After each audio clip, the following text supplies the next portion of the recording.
कि एक मात्र हिंदुस्तान च नहीं विश्व विच अदर मदर टेरेसा का कोई मुकाबला करता है या उस तो मदर टेरेसा तो ऊपर कोई चीज है वो अज इस दुनिया की धरती ते हिंदुस्तान ते गुरमीत राम रहीम है। मैं उन्होंने जाके कहा कि वड्डी वड्डी गल्लां वड्डे वड्डे बयान आपां दिंदे आ, सेना दे नाल है, सेना सीमा ते जवान, खेत विच किसान, लाल बहादुर शास्त्री ने नारा दिता सी। कितने लोग उन्हां दे नाल खड़ रहे ने जदों एक एक दिन 64 हज़ार यूनिट ब्लड डेरा सच्चा सौदा राम रहीम ने एकत्रित किया उहदे एक आह्वान च। अज तो 30 साल पहले मैं अपनी अखों तो वेख्या नालां ते बढ़ के गंदगियां बाहर कड्डियां ने। बेटी बचाओ बेटी पढ़ाओ कहना बड़ा आसान है, मोदी साहब का नारा है, बड़ी मैं शलाघा करता मोदी साहब की भी बेटी बचाओ, लेकिन बेटियां बच कित्थे रही ने, भरूण च मर रही ने। ते डेरा सच्चा सौदा प्रमुख राम रहीम वेश्यावां दी शादी करा के उन्होंने वेश्यावां नूं अपना के बेटी बना के अपने घर तो ब्याह के तोड़ते ने धी बना के। ते मैं समझदा नेत्र दान करना, खून दान करना, कन्या दान करना, शरीर दान करना, स्पोर्ट्स दे विच डेरे दा नाम है, इंटरनेशनल वर्ल्ड च खेले डेरे दे बच्चे। राम रहीम दसो किस एक्टिविटी राम रहीम नूं तो करनाल दे विच टायर दा मानव बम बन के मारने की कोशिश की, कई बार मारने की कोशिश की। राम रहीम ने दसो किनू मारने वास्ते केड़ा मानव बम बनया। एक गल दसना तुसी मैनू कोई उदाहरण तो दिओ 40 दिन जेड़ा पंचकूले च घटना वापरी है वो घटना बाबे दे देश ते वापरी है, कोई संदेश पढ़ाओ बाबा जी दा। जेड़ी बाबे नू सजा हुई है प्रेमी कौन सी जेड़ी बाबे नू सजा हुई है, मैं ते मनता आवाजे खलक नकारे खुदा। अदालतां क्या गलत अदालतां तो गलत फैसले नहीं होंदे। तुसी चले जांदे हो, बिट्टा नहीं जांदा, बिट्टा साहब नहीं उत्थे जांदा। I don't know who is Bitta, मैं बिट्टा को वो भी एंटी टेररिस्ट फ्रंट मैं आई डोंट बिट्टा एक मैं नहीं जानता जी बिट्टा कौन है, बिट्टा क्या कौन है कौन नहीं। मैं अपनी गल करना, मेरे नाल गल करो। डेरा सच्चा सौदा तो बड़ा अज दी डेट च मैं समझदा कोई सुधारक नहीं, कोई समाज सुधारक नहीं। तुसी बाऊ जी एक सरसा बाबा जी नू सजा हुई है, उन्हां दी हाई कोर्ट च अपील पेंडिंग है और हाई कोर्ट च अपील पेंडिंग है। यह कोई पहला फैसला नहीं है, जिन्हों सजा हुई है अगली कोर्ट से बदलेगा नहीं। मामला सब जुडिस है। हाले सरसा बाबे को 2 रेमेडीज हैं, हाई कोर्ट और सुप्रीम कोर्ट। जिस दिन सुप्रीम कोर्ट भी उनको गिल्टी होल्ड कर देगा और सेशन कोर्ट के फैसले को हाई कोर्ट और सुप्रीम कोर्ट अपहेल्ड कर देगा, उस दिन मैं सोचूंगा कि बाबे के बारे में क्या कहना है। नंबर 1। नंबर 2 की कहूंगे उस दिन देखूंगा। अगर कल को बरी हो गया तो आपका चैनल भी उनका कहेगा कि बाबा दोष मुक्त हुआ, बाबे को झूठा फसाया गया, बाबे के ऊपर साजिश रची गई। तुसी ਤੁਹਾਡਾ चैनल भी कहेगा, ਵੱਡੇ ਵੱਡੇ चैनल कहणगे ਤੁਸੀਂ ਫਿਰ ਜੋ ਸਾਡਾ ਚੈਨਲ ਹੁਣ ਕਹਿੰਦਾ ਪਿਆ ਬਲਾਤਕਾਰੀ ਤਾਂ ਤੁਸੀਂ ਵੀ ਕਹੋ ਬਲਾਤਕਾਰੀ। मैं बलात्कारी नहीं कह सकता। ਉਹਨਾਂ ਦੇ ਕੋਲ ਰੈਮਡੀਜ਼ ਨੇ, 2 ਰੈਮਡੀਜ਼ ਨੇ। नंबर 1, अगर कोई सिविल अस्पताल तो सीरियस होके पीजीआई आंदा है, ਉਹਦੇ ਕੋਲ पीजीआई ਦੀ ਰੈਮਡੀ है, पीजीआई वाले ਨੂੰ ਬਚਾ ਲੈਣੇ।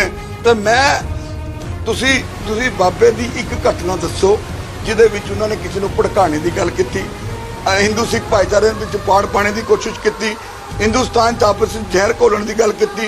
वो कहता नशा छोड़ो, शराब छोड़ो, मांस छोड़ो, माँ बाप की इज्जत करो। ने बाबे दे उत्ते किताब लिखी, अनुराग त्रिपाठी कहते कि बाबा सैक्स एडिक्ट है। नहीं, क्या कोई लेखक, क्या कोई राइटर डॉक्टर की जगह ले सकता है? कि डॉक्टर ने ओपिनियन दी, कि बोर्ड ने ओपिनियन दी, कि एम्स ने opinion the? Who is Tripathi? वो कौन होता है? वो अपनी किताब में मैं कल को लिख दूं। लंकेश जी जो है, ये जो रोजाना स्पोक्समैन चैनल है, ये बहुत बढ़िया है, बहुत अच्छी बात कर रहे हैं, बहुत अच्छी लोगों की बात रखता है, ब्रिज है बहुत अच्छा, समाज की बात उठाता है। दूसरा आदमी कह देगा मैं नहीं मानता इसको। तो त्रिपाठी जो है वो डॉक्टर तो नहीं है। ये ओपिनियन सिर्फ डॉक्टर दे सकते हैं कि ये अनफिट है कि फिट है, ये सेक्स करने के लिए फिट है या नहीं फिट है। और आप उसकी जजमेंट पढ़ो। जो एडिशनल सेशन जज पंचकूला की कोर्ट ने बाबा को कन्विक्टेड किया है, आप वो जजमेंट पढ़ो। 302 भी जो उनके ऊपर लगी है वो 120 में है, कहीं डायरेक्ट इन्वॉल्व नहीं है। ਵਧੀਆ ਲੱਗਾ ਉੱਥੇ ਹੱਥ ਜੋੜ ਕੇ ਜੋ ਤੁਸੀਂ ਖੜੇ, ਤੁਹਾਨੂੰ ਕੋਈ ਰੂਹਾਨੀ ਕੋਈ ਤਾਕਤਾਂ ਇਹੋ ਜਿਹੀਆਂ ਮਹਿਸੂਸ ਹੋਈਆਂ ਜਦੋਂ ਬਾਬੇ ਦੇ ਸਾਹਮਣੇ ਸੀਗੇ ਤੁਸੀਂ? ਕੋਈ ਤੁਹਾਨੂੰ ਫੀਲ ਆਈ ਕੋਈ ਇਹੋ ਜਿਹੀ ਵਾਈ ਬਾਈ? हिंदुस्तान च एक मैं इस तरह का बंदा वां, ਜਦੋਂ ਬਾਬਾ ਜੀ ਦਾ ਕੇਸ ਅੰਬਾਲੇ ਚੱਲਦਾ ਸੀ तो मैं उन्होंने बारे हा दा नारा लाया भी बड़ा चंगा काम कर रहे हैं। ਤੇ ਕੁਝ ਅੰਬਾਲੇ ਦੇ ਰੈਡੀਕਲਸ ਨੇ ਗਰਮ ਖਿਆਲੀ ਲੋਕਾਂ ਨੇ ਕਿਹਾ ਇਹਦਾ ਦਫ਼ਤਰ ਫੂਕਾਂਗੇ ਅਸੀਂ। ਫੂਕ ਦੋ ਕੋਈ ਗੱਲ ਨਹੀਂ। ਆਜ਼ਾਦੀ ਦੀ ਜਦੋਂ ਲੜਾਈ ਲੜੀ ਜਾ ਰਹੀ ਸੀ, ਇੱਕ ਤਰਫ ਗਰਮ ਦਲ ਸੀ, ਇੱਕ ਤਰਫ ਨਰਮ ਦਲ ਸੀ। ਗਰਮ ਦਲ ਨਹਿਰੂ ਸੀ, ਜਵਾਹਰ ਲਾਲ ਨਹਿਰੂ ਸੀ, ਮਹਾਤਮਾ ਗਾਂਧੀ ਸੀ। ਗਰਮ ਦਲ ਭਗਤ ਸਿੰਘ ਸੀ, ਚੰਦਰ ਸ਼ੇਖਰ ਸੀ, ਰਾਜਗੁਰੂ ਸੀ, ਸੁਖਦੇਵ ਸੀ, ਊਧਮ ਸਿੰਘ ਸੀ। ਕੀ ਫਰਕ ਪੈਂਦਾ ਹੈ? ਤੁਹਾਡੀ ਆਪਣੀ ਓਪੀਨੀਅਨ ਹੈ, ਡੈਮੋਕ੍ਰੇਸੀ ਹੈ, ਫਰੀडम ਆਫ ਸਪੀਚ ਹੈ। ਤੁਸੀਂ ਕਿਸੇ ਦੇ ਬਾਰੇ ਕੋਈ ਗੱਲ ਕਰ ਸਕਦੇ ਹੋ। ਨਹੀਂ ਪਲੀਜ਼ ਲੈਟ ਮੀ ਕੰਪਲੀਟ। ਜਦੋਂ ਤੁਸੀਂ ਕਹਿੰਦੇ ਹੋ ਵੀ ਤੁਹਾਨੂੰ ਕੋਈ ਰੂਹਾਨੀ ਤਾਕਤ ਮਿਲੀ, ਮੈਨੂੰ ਬਾਬੇ ਦੇ ਹੱਕ ਵਿੱਚ ਹਾਂ ਦਾ ਨਾਰਾ ਲਾਉਣ ਤੇ 40 ਦਿਨ ਦੀ ਪੈਰੋਲ, ਕਿਆ ਮੈਂ ਤੁਹਾਡੇ ਚੈਨਲ ਰਾਹੀਂ ਰੋਜ਼ਾਨਾ ਸਪੋਕਸਮੈਨ ਚੈਨਲ ਰਾਹੀਂ ਜਿਹੜੇ ਹਿੰਦੁਸਤਾਨ ਦੇ ਟੌਪ ਦੇ ਵਕੀਲ ਨੇ, ਹਾਈ ਕੋਰਟ ਚ ਲੈ ਲਓ, ਭਾਵੇਂ ਡਾਕਟਰ ਅਨਮੋਲ ਰਤਨ ਸਿੱਧੂ ਹੋਣ, SK ਗਰਗ ਨਰਵਾਣਾ ਹੋਣ, ਅਤੁਲ ਲਖਨਪਾਲ ਹੋਣ, ਕਮਲਜੀਤ ਐਡਵੋਕੇਟ ਸੀਨੀਅਰ ਐਡਵੋਕੇਟ ਹੋਣ, ਰਣਦੀਪ ਸਿੰਘ ਬਾਨ ਹੋਣ, ਅਸ਼ੋਕ ਅਗਰਵਾਲ ਹੋਣ, ਰਾਜੀਵ ਆਤਮਾਰਾਮ ਹੋਣ, ਜੋ ਮਿਸਟਰ ਨਾਭਾ ਜਿਹੜੇ ਪ੍ਰੈਜ਼ੀਡੈਂਟ ਹੈ ਬਾਹਰ ਦੇ, ਤੇ ਸੁਪਰੀਮ ਕੋਰਟ ਚਲੇ ਜਾਓ, एडवोकेट सालवे हो, रोहतांगी हो, कपिल सिब्बल हो, पी चिदम्बरम हो, किसी एक से कहलवाओ कि क्या बाबा पहला रेप का कन्विक्टेड है, इसको पैरोल मिली? क्या पैरोल हमारा कॉन्स्टिट्यूशनल राइट नहीं है? क्या पैरोल हमें मैं तो ये कहूंगा बाबे के साथ धक्का किया सरकार ने, खट्टर सरकार ने धक्का किया, उसको कह दिया कि तू अपने स्टेट से बाहर रह। क्यों भाई? जब उसकी लीगल रेमेडी उसको फुलफिल होगी तो वो सरसा जाए, सत्संग करे, रिश्तेदारी में जाए। ਮੈਨੂੰ ਗਿਲਾ ਸ਼ਿਕਵਾ ਇਸ ਗੱਲ ਦਾ ਤੁਹਾਡੇ ਕੋਲੋਂ ਕਿ ਤੁਸੀਂ ਐਂਟੀ ਟੈਰਰਿਸਟ ਫਰੰਟ ਦੇ ਨੈਸ਼ਨਲ ਪ੍ਰੈਜ਼ੀਡੈਂਟ ਹੋ।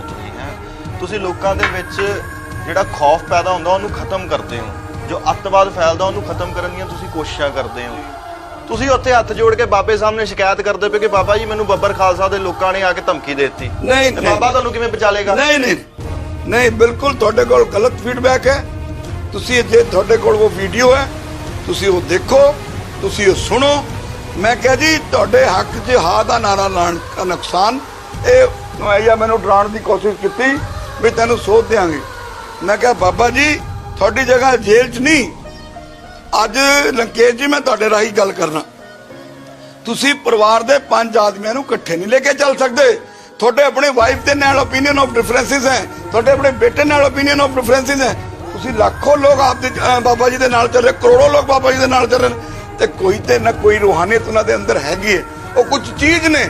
ਤੇ ਮੈਂ ਉਹਨਾਂ ਨੂੰ ਕਿਹਾ ਤੁਹਾਡੀ ਜਗ੍ਹਾ ਜੇਲ੍ਹ 'ਚ ਨਹੀਂ ਬਾਬਾ ਜੀ, ਤੁਹਾਡੀ ਜਗ੍ਹਾ ਭਾਰਤ ਰਤਨ ਦੀ ਹੈ ਬਾਬਾ ਜੀ।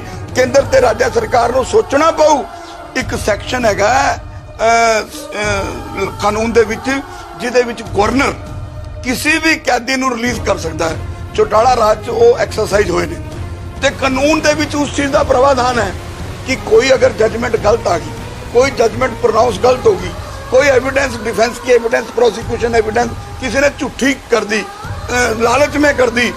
जब बाबा जी जैसे लोग हैं तो चाहते गवर्नर छड़ दे बाबे नूं। नहीं मैंने तो मांग की है गवर्नर छड़ दे जैसी गल नहीं। करोड़ों लोग जिन्हों ने देखो, एक बड़ा प्यारा शेर ने किया है, शायर कहता है आवाज़े खलक न करे खुदा, जनता की आवाज़ भगवान की आवाज़ है। मैं अज भी तुहानूं कहंदा मैं ना शरण गया सी ना टिकट मंगण गया सी। मैं जदों भी जरूरत पड़ेगी, जिस दिन उन्होंने सजा हुई सी 2017 विच भी मैं पंचकूला की धरती से प्रेस कॉन्फ्रेंस करके आया सी कि जुडिशरी ने जज साहब ने एक गलत जजमेंट देती। बाबे का कोई कसूर नहीं, बाबा एक साजिश का शिकार है। तुसीं एक गल दसो, करनाल दे विच बाबे का कफिला आ रहा, उन्होंने मन बंबड़ के उड़ाने की कोशिश की, तुसीं किन्नू मारदे हो? बाबा सरसा वाले ने किहदा नुकसान किया, किहड़े सिख का नुकसान किया पंजाब च? बाबे ने कौन से दरबार साहब की बेअदबी की? तुसीं दसो बाबे ने किहड़ा बेअदबी की, किहड़ी गुरु ग्रंथ साहब के बारे खिलाफ बोला?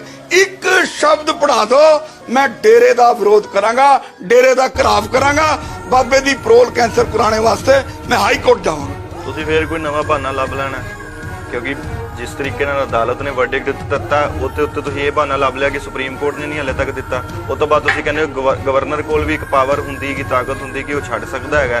जे मैं तुहानूं ये कहूँगा कि हाँ बेअदबी दे दोष बाबे दे उत्ते लगे हुए आ तां तुसीं कहोगे कि नहीं जी नहीं, हाले वो कोर्ट दे विच मामला पेंडिंग हैगा। तुहानूं मनाना थोड़ा सौखा हैगा। देखो देखो देखो लंकेश जी, तुहाडा चैनल रोजाना स्पोक्समैन एक क्रेडिबिलिटी रखता है। आज मैं सारी जगह विचरता हूँ, हरियाणा, पंजाब, दिल्ली, यूपी, हिमाचल, राजस्थान, ਤੁਹਾਡਾ ਨਾਮ, ਤੁਹਾਡੇ ਚੈਨਲ ਦਾ ਨਾਮ, ਤੁਹਾਡੀ ਕ੍ਰੈਡੀਬਿਲਿਟੀ, ਤੁਸੀਂ ਸਮਾਜ, ਮੈਂ ਤੁਹਾਡੀ ਸਾਰੀ ਟੀਮ ਨੂੰ ਨਾ ਕੇਵਲ ਸ਼ਲਾਘਾ ਕਰਾਂਗਾ, ਤੁਹਾਡੀ ਤਾਰੀਫ ਕਰਾਂਗਾ, ਤੁਹਾਡੀ ਪਿੱਠ ਥਪਥਪਾਵਾਂਗਾ ਵੀ ਤੁਸੀਂ ਇਮਾਨਦਾਰੀ ਤੋਂ ਰਿਪੋਰਟਿੰਗ ਕਰਦੇ ਹੋ।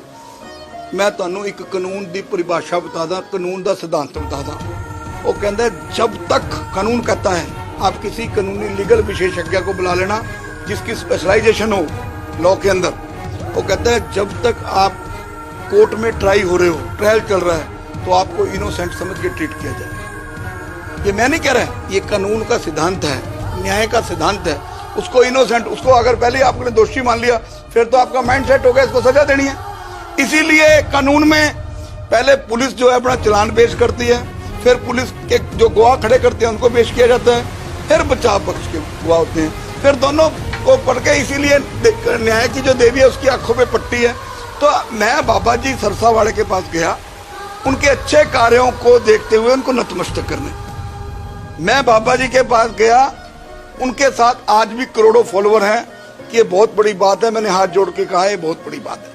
मैंने कहा कि 30 साल पहले मैंने अपनी आंखों से उनको नाड़ों से किसी गंदगी, अपने बच्चों की आदमी लैट्रिन नहीं उठा सकता, उनके अनुयायियों ने वो भुज के अंदर जो है वो आया था भूचाल, उन्होंने गांव के गांव गोद ले लिए थे। वो सारी चीजें भूल गए लोग। बस एक अमृतपाल आता है, एक अमृतपाल बहरूपिया, एक अमृतपाल आतंकवादी भिंडरावाला की नकल करके पंजाब को आग लगाने के लिए, पंजाब की सड़कों को लाल करने के लिए, अमृत छकने के नाम पर सिख युवाओं को गुमराह करने के लिए फिर खड़ा हो गया। इसको तो नथ पानी पड़ेगी। अगर चीफ मिनिस्टर ने ना पाई, इसको तिहाड़ जेल ना भेजा, तो हमें जरूरत पड़ी तो हम होम मिनिस्टर अमित शाह जी की कोठी का भी घेराव कर देंगे। हम पंजाब में एंटी टेररिस्ट इंडिया के लोग अमृतपाल सिंह को ज्यादा तो घराव करोगे तो सारे प्रेमी भी नाल लेके जाओगे। देखो जी, मेरे पास अपनी टीम है। आप किसी एक सिंगल प्रेमी को कह देना मैं किसी को जानता हूँ, किसी का मेरे पास नंबर हो, मेरे पास अपना संख्या बल है, मैं अपने तरीके से चलता हूँ। प्रेमी तो तुहानू अप्रोच करते हैं, चलो प्रेमी अप्रोच कर रहे हैं, उनकी ग्रेटनेस है, उनकी महानता है। इंसानी तौर पे जो बच्चे मेरा आज ये आपका स्टाफ मेरा इंटरव्यू ले रहा है, कल को ये मेरे पास घर आए तो क्या मैं इनकी इज्जत नहीं करूंगा? ये इनको मेरे से कोई काम हो, मुझे इनसे कोई काम हो, ये समाज है, वी आर सोशल एनिमल, हमें एक दूसरे से काम है। लेकिन जा सौदा दे नाल कोई व्यक्तिगत ना कोई उन्हां दे नाल नामदान दा रिश्ता है, मेरा उन्हां दे नाल रिश्ता इंसानी तौर ते। उन्हां दे बंदा दे नाम भी संत गुरमीत राम रहीम इंसा। वो एक बड़ा प्यारा गाना है, बस यही अपराध मैं हर बार करता हूँ, आदमी हूँ, आदमी से प्यार करता हूँ। आपने कहीं सुना है भी इसकी फला आदमी की आदमियत मर गई? कहते हैं तेरी इंसानियत मर गई।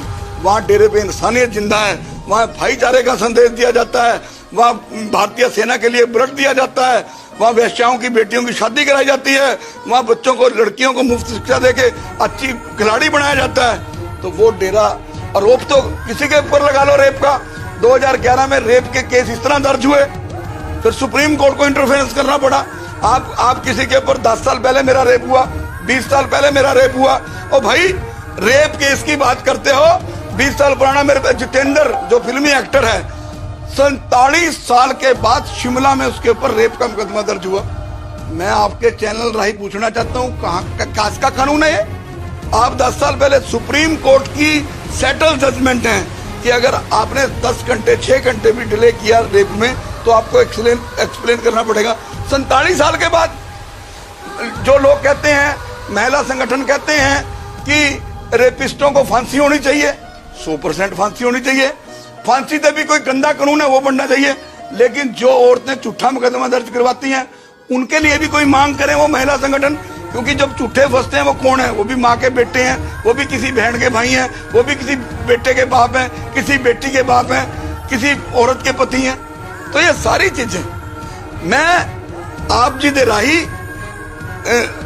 मांग करना कि डेरा सच्चा सौदा सरसा डेरे ਨੂੰ ਬਦਨਾਮ ਨਾ ਕੀਤਾ ਜਾਵੇ। ਸਨਾਮ 'ਚ ਡੇਰਾ ਬਣਾਉਣ, ਪਟਿੰਡਾ 'ਚ ਡੇਰਾ ਬਣਾਉਣ, ਸ਼ਾਂਤੀ ਤੋਂ ਸਾਰਾ। ਹਾਂ, ਜੇ ਬਾਬਾ ਜੀ ਡੇਰੇ ਤੇ ਕੋਈ ਕੱਲ ਨੂੰ ਫਰਮਾਨ ਜਾਰੀ ਕਰਨਗੇ ਬਈ ਸਿੱਖਾਂ ਦੇ ਖਿਲਾਫ ਖੜੇ ਹੋ, ਸਿੱਖਾਂ ਦੇ ਗੁਰੂ ਗ੍ਰੰਥ ਸਾਹਿਬ ਦੇ ਖਿਲਾਫ ਖੜੇ ਹੋ, ਸਭ ਤੋਂ ਪਹਿਲਾਂ ਮੇਰਾ ਸੰਗਠਨ ਬਾਬਾ ਜੀ ਦੇ ਖਿਲਾਫ ਚਲੇਗਾ। नहीं, मैं हाई कोर्ट तो आज आप जी दे राही हाई कोर्ट तो भी मांग करना, ਬਾਬਾ ਜੀ ਅਪੀਲ ਤੋਂ ਜਲਦ ਸੁਣਵਾਈ ਹੋਵੇ, ਕਿਉਂਕਿ ਕਰੋੜੋਂ ਲੋਕ ਕਿਸੇ ਆਦਮੀ ਦੇ ਨਾਲ ਜਿਹੜਾ 5 ਸਾਲ ਤੋਂ ਜੇਲ੍ਹ 'ਚ ਹੈਗਾ, ਅੱਜ ਵੀ ਕਰੋੜੋਂ ਲੋਕ ਉਸ ਬੰਦੇ ਦੇ ਨਾਲ ਖੜੇ ਨੇ। ਇਹ ਕੋਈ ਛੋਟੀ ਗੱਲ ਨਹੀਂ। ਸਰਤਾਜ ਸਾਹਿਬ ਨੇ